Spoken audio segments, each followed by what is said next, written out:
The 6 o'clock news starts right now. Keeping San Antonio safe is a shared responsibility. I urge all of those who choose to demonstrate to do so peacefully. A message of safety tonight ahead of planned protests in San Antonio. The chief of police taking that stance this morning, knowing the Texas National Guard is coming to San Antonio. And our Avery Everett is live downtown at City Hall this evening. We'll be covering that protest tonight. Avery, as far as we know, organizers are pushing for and planning for this protest to be peaceful.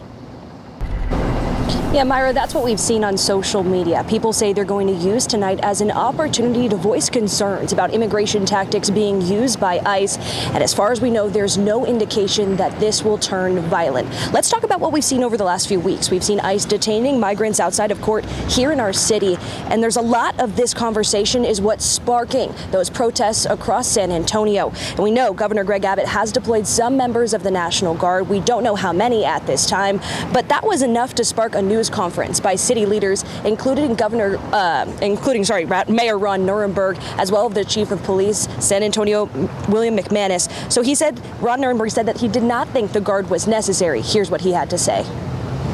My hope is that, again, San Antonio demonstrates how to protest peacefully, and we have full faith and confidence in SAPD to maintain order and keep things peaceful. The protest is expected to start outside of City Hall here within the next hour, and we haven't been able to find one organization backing up this protest tonight. A lot of the chatter that I've seen on social media is coming from a local rapper, but we'll continue to follow this protest throughout the night, and we'll have our latest updates on KSAT.com. Reporting live, I'm Avery Everett, KSAT 12 News. Thank you, Avery. And with the governor's announcement that the National Guard would be on standby for planned protests in San Antonio, it got us thinking, has this ever happened in San Antonio? So our Courtney Friedman went down a rabbit hole of demonstrations throughout our local history, and here's what she found out. With the Texas National Guard coming here to San Antonio, we began to think here at KSAT, has that ever happened before? The truth is, historically, San Antonio has kept more peaceful than other cities the same size. And if you're from here, you know that there is a sense of togetherness here, and a lot of people feel that way. Protests like getting out of hand and stuff like that, I feel like San Antonio's always been on like the really good side of that stuff. Just like such a home environment around this community. Most accepting crowd I've ever met in my entire life. In San Antonio? In San Antonio, all around. Now, that's not to say there haven't been intense protests here in San Antonio. Of course there have, but has the National Guard been called in? Well, I went down a rabbit hole today, so come with me back in history to some historic protests in San Antonio. In 1938, one of the most infamous protests was the pecan sheller strike, where 12,000 shellers, primarily Hispanic women, protested low wages and poor working conditions. There were big confrontations, but the National Guard was not called in. In 1965, Cesar Chavez was here in San Antonio leading the grape pickets to improve wages and working conditions for farmers. In 1990, there was the Levi's boycott, workers fighting for severance after the store closed. Neither warranted federal resources. The most recent events were the George Floyd protests in 2020. While San Antonio did have clashes between police and protesters, and fringe groups from outside of town broke windows and vandalized buildings, no outside state or federal help was brought in. And then to this week, protests began against ICE raids locally, but unlike other cities, they have been peaceful. Here, there are expectations set before protests even happen. I have full faith and confidence in our community to exercise their First Amendment rights peacefully. We've done that for decades, and I have full faith and confidence in SAPD in maintaining the peace and protecting that right. That is the goal, even when the National Guard is brought here to San Antonio for the very first time. Courtney Friedman, KSAT 12 News. Other news we are covering today, a fire at a Northwest Side bank overnight has investigators wondering if the case was arson. This happened at the Frost Bank near Vance Jackson and De Zavala Road. Officers say a woman using the ATM there reported seeing a man in flames inside the building. The bank's security company told police that a man broke in through a side door, smashed security cameras, and set fire to the bank's information desk. Firefighters did put things out quickly, only some minor damage. The potential suspect here has not been found. San Antonio police need your help to find those responsible for shooting and killing a woman at a gas station last week. That shooting happened around 3 in the morning last Sunday at the corner of Rigsby Avenue and W.W. White Road on the east side. Police say Keontae Nakia Agius was actually followed to the gas station by people in another car. They say while she was pumping gas, the group fired multiple shots before taking off. She was killed, another woman injured. Investigators believe the shooters left in a burgundy-colored sedan. If you have any information that might lead to an arrest, call Crime Stoppers at the number on your screen. A mother accused of killing her 6-year-old daughter will not go to trial. Instead, she's been found not guilty by reason of insanity. The plea entered by Nefertaria Sancho is extremely rare. Less than 1% of criminal cases in the U.S. end this way. Erica Hernandez explains what makes this case different and what happens next. A rare plea happened here in Bexar County yesterday. This woman, Nefertaria Sancho, in 2024 was charged with the capital murder of her 6-year-old daughter. She was granted a plea of not guilty by reason of insanity. So how rare is it? Well, we were only able to find one other case, this one out of Atascosa County back in 2013. The statistics show that it's less than 1% of these type of pleas happen in the nation. It'd be very complicated and typically it's not done. For somebody who has that history, yes, there's more evidence that, a prosecutor or even a defense attorney can agree on. Sancho did have a history of mental health problems and had been in some sort of state hospital care since 2011, according to court records. When the crime was committed last year, she was in outpatient care. Sancho will now be spending the rest of her life in a state hospital. For more on this story, just scan the QR code. Erica Hernandez, KSAT 12 News. All right, let's check the forecast. Storms last night, more chances tonight, and maybe some people who missed out could cash in on this. Or slept through it. Maybe some people slept through it. I don't know. Maybe that was me. You're just that tired, Myra. I apparently was. I asked my husband this morning, did it actually rain? And he's like, yeah, it did. I did a poll of my 3 children this morning. Okay, who woke up?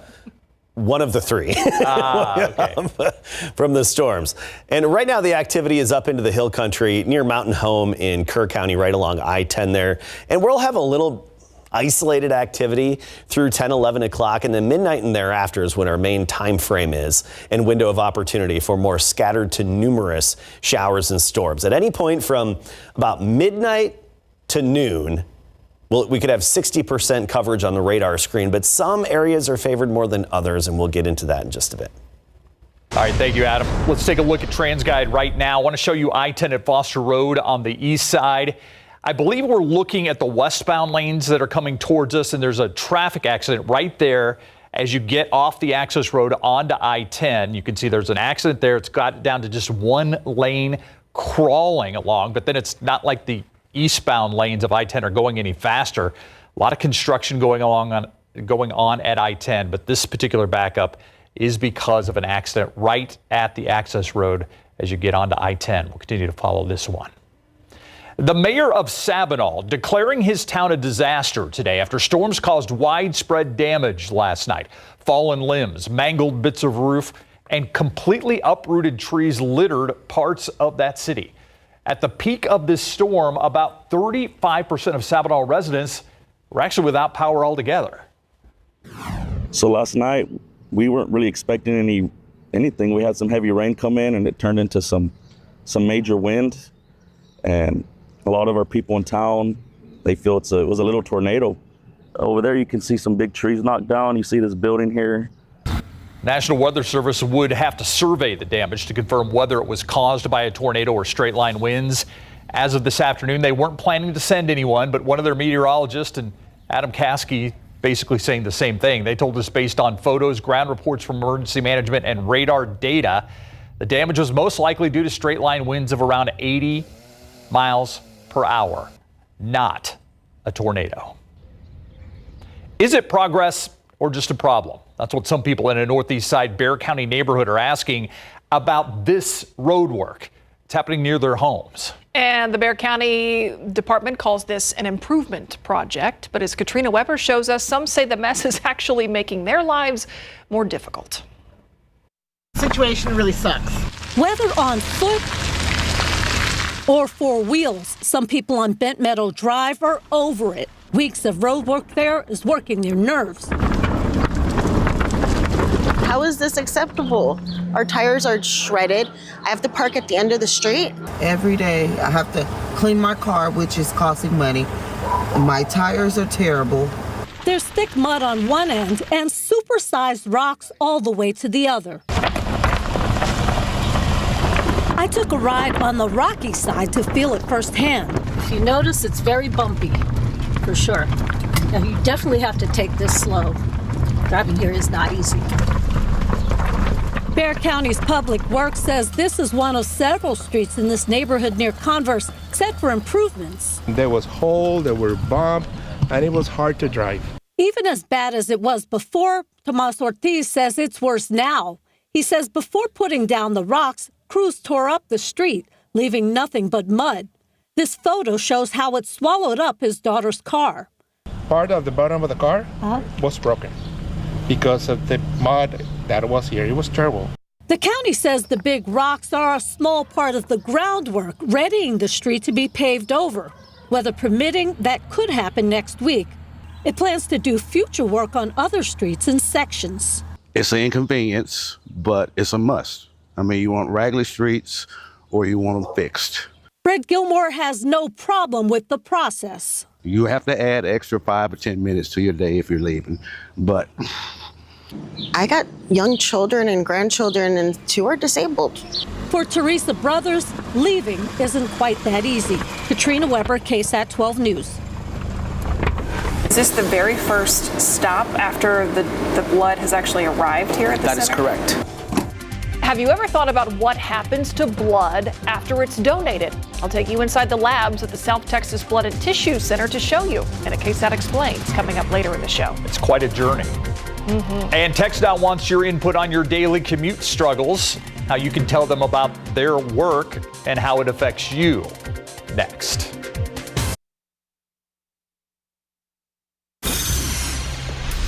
Downtown traffic, like many areas in our city, could be a major headache when it comes to construction and congestion. So now TxDOT wants to hear from you about getting around downtown. RJ Marquez shows you how you can give in your input virtually on the traffic troubles on our highways.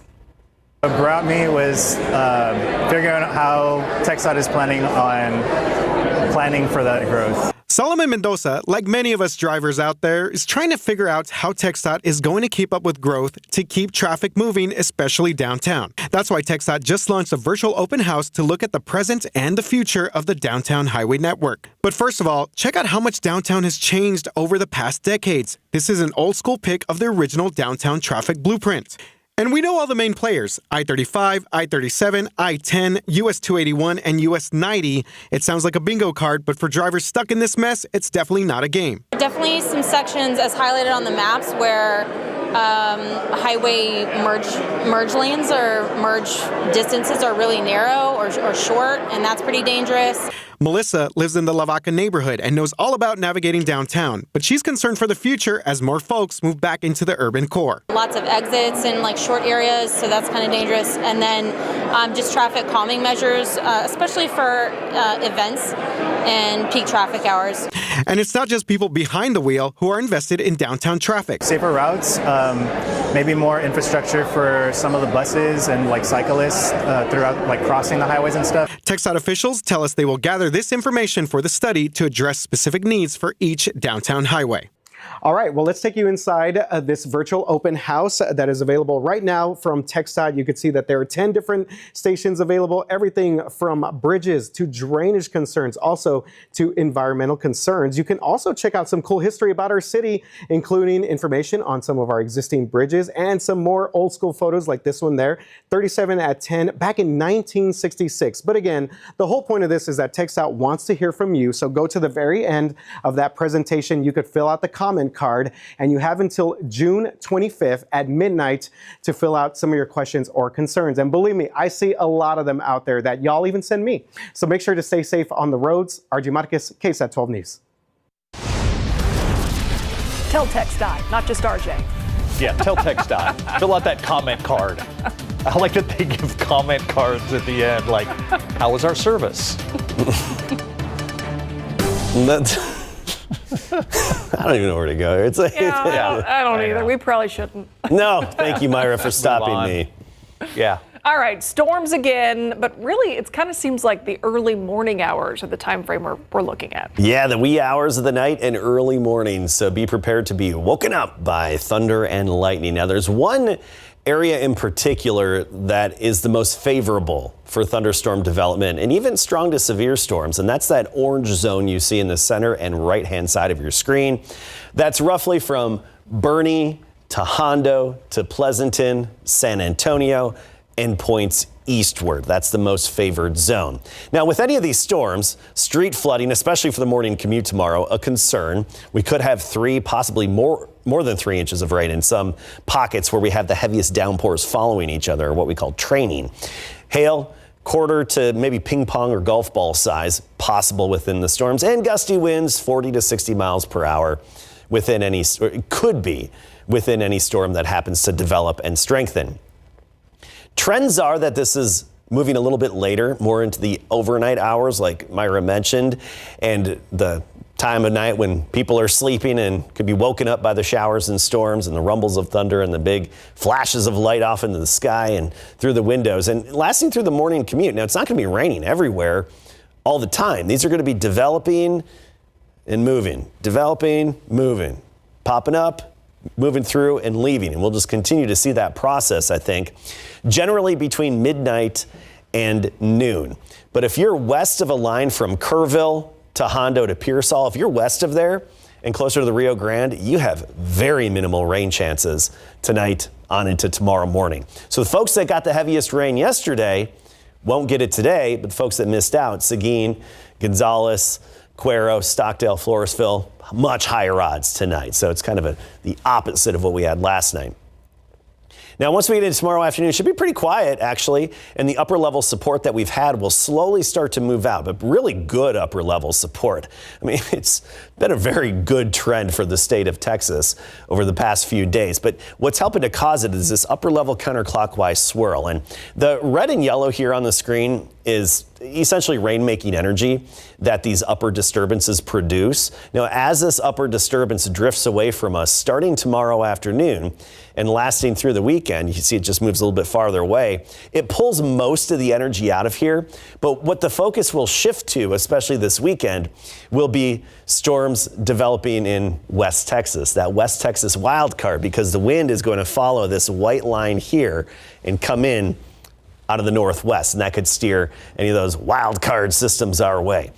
Temps right now, 80s, near 90. New Braunfels at 90. Officially at the airport in town now, we're at 87. Feels like 90 when you factor in the humidity. 79 at 10 o'clock, but midnight we're 78 degrees. And tomorrow morning we start at 72. And at any point from midnight to noon, we could have about 60% coverage on the radar screen, especially locally and eastward. 91 tomorrow afternoon, making it to 98 though in Cotulla, Del Rio, 97. And then this weekend, mid-90s with just a 20 to 30% chance. Thanks, Adam. All right, he's not a complete stranger to the team, but he is the new head coach. Yeah. So, you know, there's got to be some reaching out by Shoddy. Yeah, Shoddy is all about building relationships with his players and his staff, and I'm talking about Dallas Cowboys head coach Brian Schottenheimer, and he's really about bonding with this team off the field, and he recently did something unique and cool with this quarterback room and juice on Jeremy Sohan. Jeremy hanging out with his peeps today. Coming up.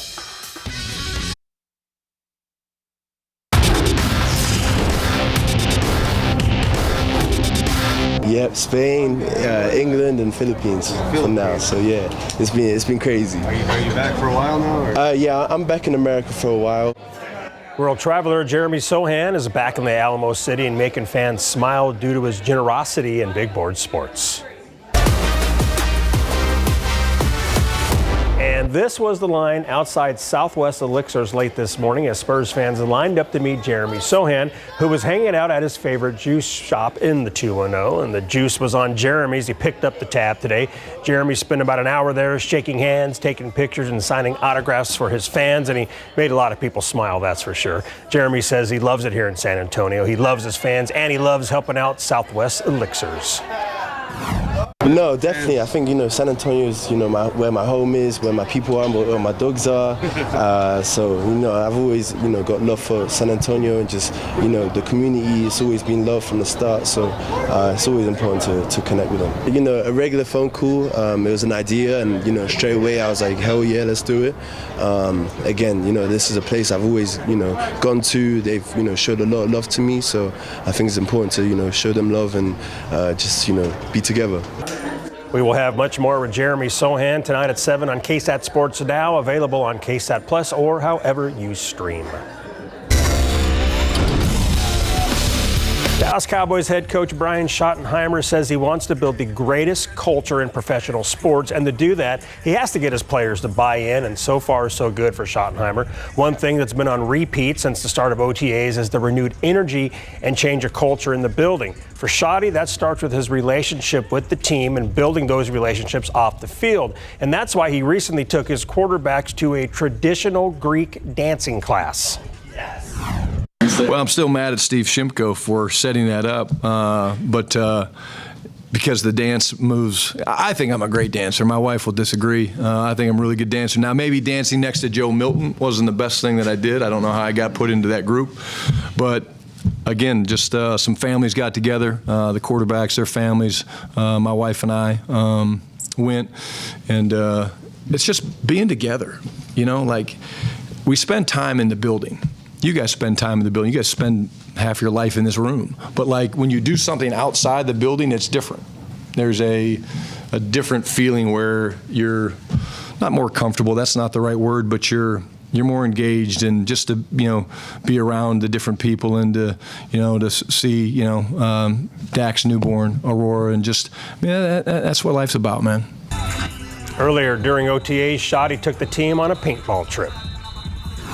I think CJ's first play, he made a big throw on a corner route, and you saw the energy, you saw the competitiveness of CJ, talking a little smack to the defense. Like, I love the back and forth that happens, and CJ definitely added some energy to our practice, added some energy to the offense. I think just the vibe of the entire practice changed, having CJ out there and seeing him make the plays that he was able to make. Houston Texans head coach D'Amico Ryans is all smiles. Now their quarterback C.J. Stroud is back to throwing the ball at minicamp, unlike OTAs, and that's an energy the team was missing. And we now know one thing that Dak Prescott and Adam Caskey have in common. Yes, they both have learned how to Greek dance. Caskey got all fired up. I know. Did you see him over there? Yeah. Come behind the desk and show us. I know. I mean, do we have time? You gotta hold hands and then all get in sync and do it together, and then somebody has to lead, and then you do Oppa! All right, producer Garrick, build in time. Yes. For a demonstration. Yeah. Thanks, Larry. You're welcome. Caskey's over there breaking out the feta cheese and everything. Still ahead at 6:30. It may be just spit in a bottle. But we're going to tell you why dozens of attorney generals don't want 23andMe to sell former customers' genetic material. Plus, when you give blood, it takes a long journey before reaching a patient in need. I'll show you that process. It's next in KSAT Explains.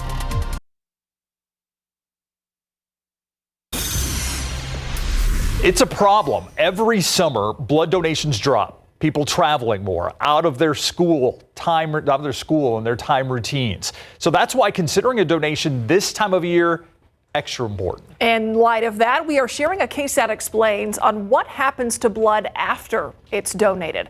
I went to the labs at the South Texas Blood and Tissue Center to show you.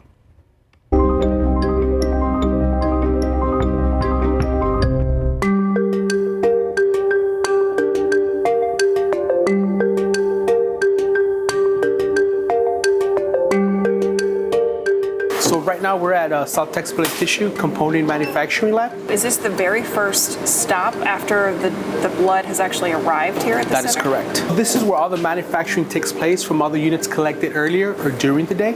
When you say manufacturing, what does that mean? We filter the unit, and we also manufacture byproducts to include a plasma, a random donor platelet, a Buffy coat. So there's byproducts that are made within the donation we received. When you say a unit, that is a donation. A donation per person. That is correct. Okay.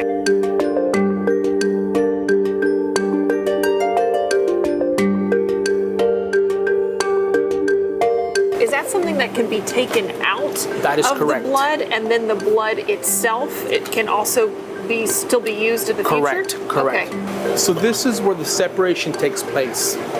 This is when your actual red blood cell will separate from your plasma, and this process is called the centrifugation process.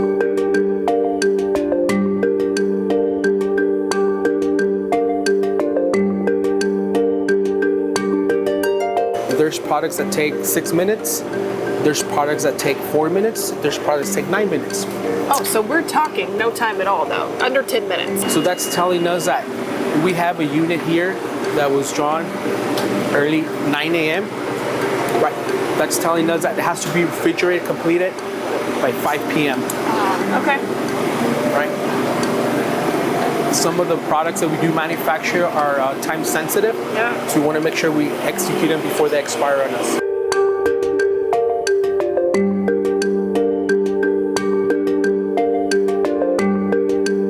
Plasma is the yellowish on top. Correct. Red blood is at the bottom. Correct. So all what's the happening plasma- in this process? So in this process, you're expressing all the plasma out, right? I see. So it's going to go into that bag Satellite over bag, there. correct. Satellite bag. Correct. See that? Once the indicator state there's red blood cell on the line, it's going to automatically stop. It's going to seal the bags. Stop, sealed. And at this point, your expressing has completed. We're going to go ahead and drain the additive solution. This is what gives it the shelf life of the unit. We're removing all the white blood cells from the transfusible bag.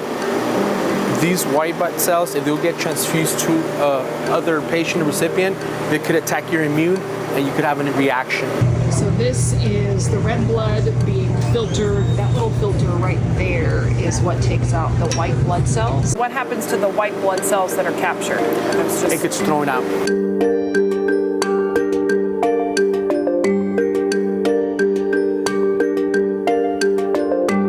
South Texas Blood and Tissue Center serves 48 counties, more than 110 hospitals. That's about 22% of the entire state. And this is the entire blood supply they have, ready and available.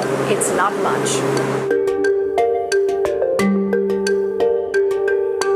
But do you know how many of these units you all actually send out and that get used on a daily basis?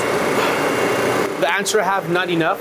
Because that's a true statement. Yeah. And it depends on our collections. It all depends on our demands of our local hospitals. There's situations like we had in Uvalde, in which we just had we just depleted our inventory. What happened that day? What do you all do? I just don't have the words, Myra, because it was just, it's hard, It's hard because some of us are parents, so we regrouped, right? And at the end of the day, we just had to do what we had to do. End of story. I just can't say you can't get used to this stuff, because you can't, especially when you have little ones involved in these types of tragedies. But my team did a great job. It had to be incredibly impactful to look around at the end of that day and see that everything was gone. Your entire supply was gone. Correct. There's days in which we don't know our target patients because we really don't know, but that day we knew.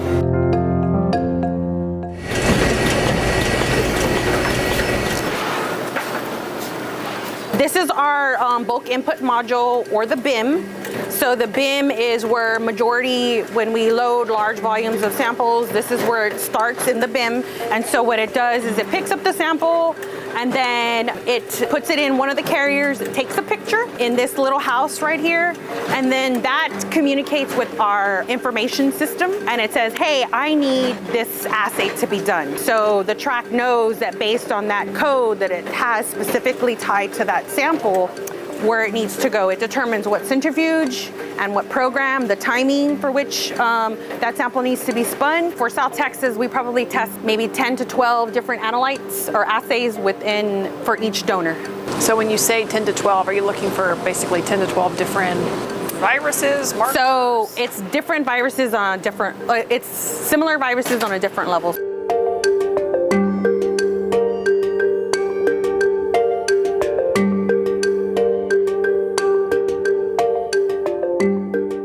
So when the blood is screened and it's good to go, all of our results then are transferred, and then those results are communicated back through to South Texas, and then South Texas follows their routine for providing those products to various places within the community. Before blood donations can be tested in this lab, and before they're broken down into red blood cells, platelets, and plasma in this lab, they first have to get to the lab. A typical driver usually is on the road for pretty close to 4 to 6 hours. How long have you been doing this? I've been doing it for 9 years. Daniel De Leon is the customer relations coordinator for the South Texas Blood and Tissue Center. He drives one of these to transport blood from donation sites and to hospitals. The trucks that we have right now are old, and we put a lot of mileage on them delivering them to the hospitals. We go to Laredo quite often, 4 times a week. We go down to the Valley at least once a day. We go to Victoria a number of times a day. So it's just a vehicle that gets run a lot. It does get run a lot, yes. Yeah. So storing blood in the back, is there anything wrong with the way this vehicle does it versus what the new one would do? Well, I mean, it would help if we had a newer vehicle that had air conditioner, airflow in the back, compared to like the newer vehicle that is. Oh gosh, this thing doesn't have any airflow in the back. No, it doesn't. It's just whatever air comes out of the front driver's. Yeah, it looks like an old TV life truck. Yes. So I'm familiar with that. So in the back, you're just putting blood straight in here. Yes. Storing it in those coolers. But on a day like today, when it's 105 outside, it's correct. Time is of the essence. It is, and something like this can get up to 130 easily back there.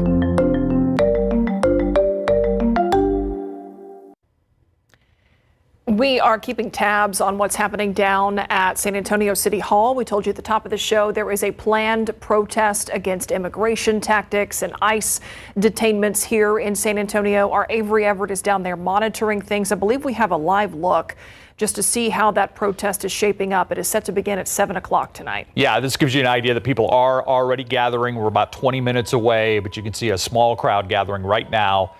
We'll continue to monitor the situation out there on air and online. We're going to take a break. We'll be right back.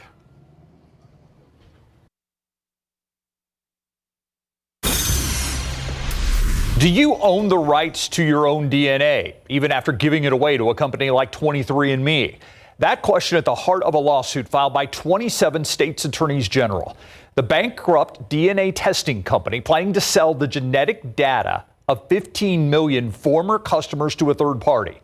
Attorneys general are actually pushing for a judge to decide that customers own their genetic material and that 23andMe doesn't have the right to give that information away without proper consent. 23andMe expected to receive final offers from a nonprofit research institute and a New York drug company. Let's take another look outside with live cam. Another night where we're anticipating storms. But Adam, sounds like the good thing about this round is the people who missed out on rain last night may have a better chance tonight. Yeah, it's like the atmosphere is kind of making up for who it did provide for last night. So yesterday it was generally locally and west of town, and now it's going to be generally locally and east of town. But it's good to see more rainfall opportunities. That's what we want to see. No light or a little bit of lightning out there actually in these thunderstorms around Mountain Home, between Mountain Home and Junction. That's the only action we have up there right now. But we're expecting more development, especially generally speaking, midnight to noon. We'll take a look at the future cast and how much rain fell over the aquifer in just a bit. Okay, so I slept through it last night. I didn't hear it, but I was told a lot of rain fell. I'm kind of offended, Myra, to be honest with you.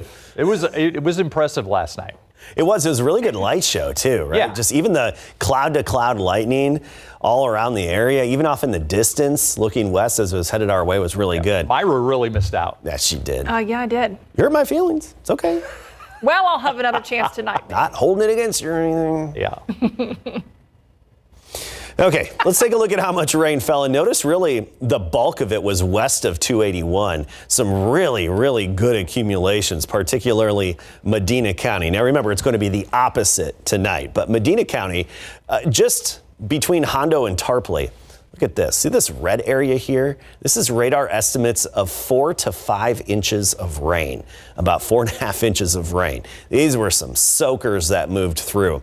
And even up in Kendall County, let's look from Comfort to Candalia here. Comfort, about 2 inches.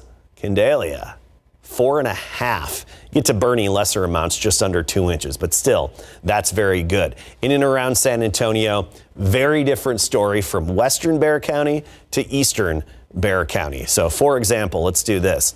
Let's go from roughly SeaWorld, 1.1 inches, to St. Hedwig at 0.15. That's the nature of rain around here when it comes to thunderstorms. Somerset 1.2, but Selma at 0.25. And where there's going to be a big difference again tonight, and we will have areas where we could have 3 inches or more. Here's the aquifer recharge zone outlined in black here. That's the real sweet spot. I mean, it's good to have the rain in the hill country, the contributing zone, but also this black area. And we had upwards of an inch in parts of the recharge zone, and the aquifer has responded, and it's up 1/2 foot today. You look at the drought monitor with the radar from last night and this morning, and look at that. Just beautiful to see that kind of coverage and persistent heavy rain. The new drought monitor will be in tomorrow, but this rain event isn't going to be considered for the new drought monitor. So we'll have to, the cutoff for data is Tuesday morning. So we're going to have to wait till the next one to see if this puts a dent in the drought.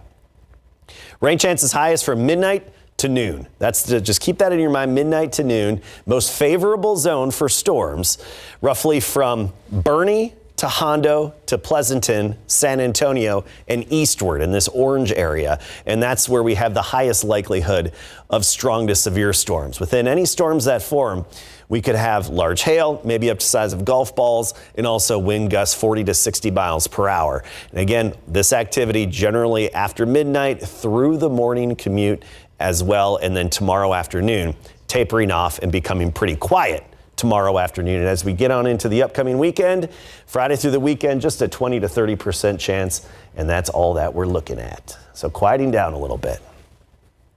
All right, thanks, Adam. I want to give you a quick look at what's on ABC's primetime tonight. A lot of basketball. After our newscast, it's NBA countdown at 7, then at 7:30. The NBA Finals tip off for Game 3. And then after that, join us back here for the Night Beat after the game.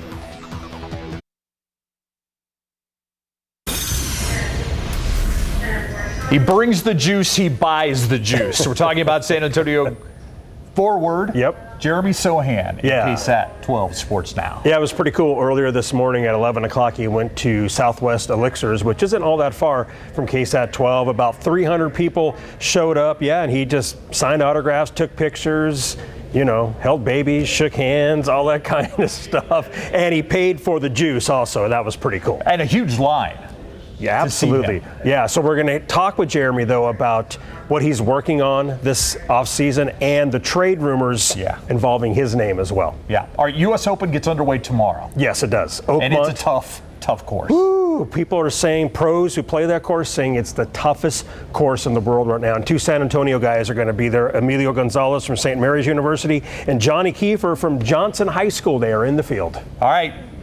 KSAT Sports Now, bringing its own brand of juice tonight online at 7 o'clock. It's been the big story for the last couple of days. Protests of ICE and the immigration detentions taking place in downtown San Antonio over the last few days. This is a live look into what is a peaceful protest outside of San Antonio's City Hall. As you see people gathering and, we heard a drum playing, we've heard some chanting, but like we said, this has been a peaceful protest right now, not even scheduled to start for another couple minutes. And we know we have another view here near the Alamo.